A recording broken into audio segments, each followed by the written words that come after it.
আমার পাড়ায় এক কোনো মানুষ মারা গেছে। সে আমার সাথে রোজই কথা বলতো, দেখাশোনা হতো, কথা হতো, কিন্তু সে মারা গেছে। কিন্তু আমি তাকে দেখতে যেতে পারছি না। কেন যেতে পারছি না? গেলেই তো চান করতে হবে, মরা বাড়িতে যেতে নেই। মরার বাড়িতে গেলে তাহলে আবার চান করে ঘরে ঢুকতে হয়, এরকম প্রথা আমাদের সমাজে আছে।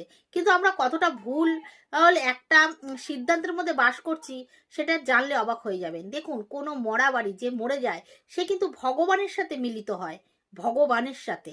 তখন কিন্তু সেই বাড়িটা কোনো সময় অশুদ্ধ থাকে না, সেই বাড়িতে গেলে কোনো সময় চান করতে হয় না। তাহলে মরা যদি এতই অশুদ্ধ হতো, তাহলে সেই মরা দেহের উপর তুলসী পাতা বা গীতার মতন পবিত্র আমাদের ধর্মগ্রন্থ দেয়া দিত না।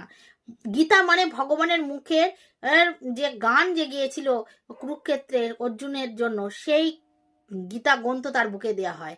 তাই জন্য মরা বাড়িতে বা গেলে কখনো স্নান করতে হবে এরকম কোনো নিয়ম কিন্তু নেই। মরা খুব পবিত্র, পবিত্র হয়, সেখানে যাওয়াটা প্রত্যেক মানুষেরই উচিত।